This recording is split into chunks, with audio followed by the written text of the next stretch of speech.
Regarding the COVID-19 assistance, Yes. most of us have been working a long time and we've had a lot of money in our general account. So we didn't receive any, not 1 cent, from the 430 million that was allocated for the COVID-19. So is government doing anything to Put money back in the general account. put money back into our general account?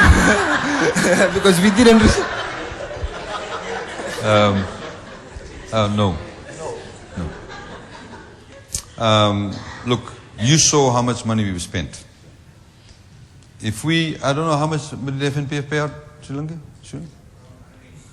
180. So that means we have to go and look for $180 million to put money back into people's accounts. At this point in time, we'd rather use that money for other areas. You know, there's a lot of people, they, for example, I'll tell you a story. I was in Bar about 4 weeks ago.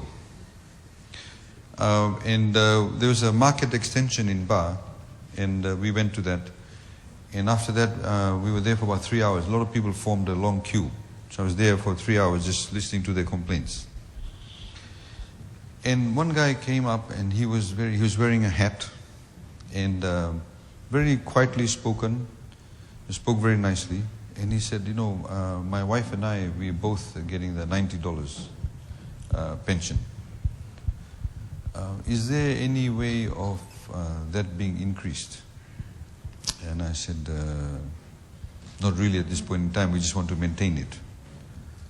I said, why, what happened? He said, you see, and he lifted up his hat, and he had a hole in his head.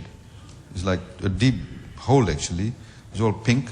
And he said, see, they took the flesh from this part of my body, they fitted it in. I said, what happened? He said, you know, 2 years ago, I was going in a car with my brother, my wife and I, and we had a car accident. And the car hit the one pole, electricity pole. So my wife's leg broke. And he said, I carried her out of the car in my arms. And when I got out of the car, the electricity cable that was live touched his head. So because he was on the ground, he was grounded. That's the damage caused to him. But today his wife is completely bedridden.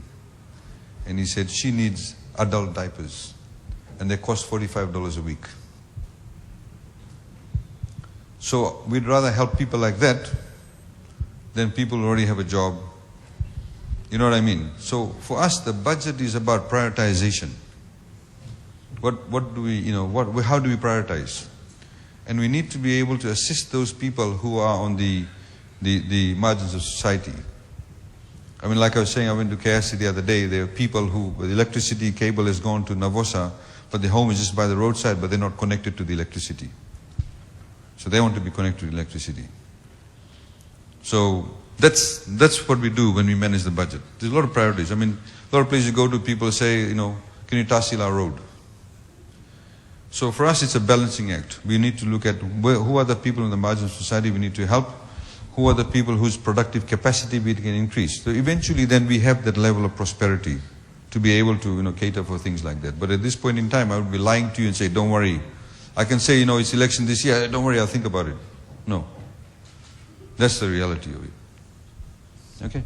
Thank you. And so what we did in that particular case, I got in touch with a few people. So some people have gone out and supplied the diapers so they don't actually have to eat off their $90.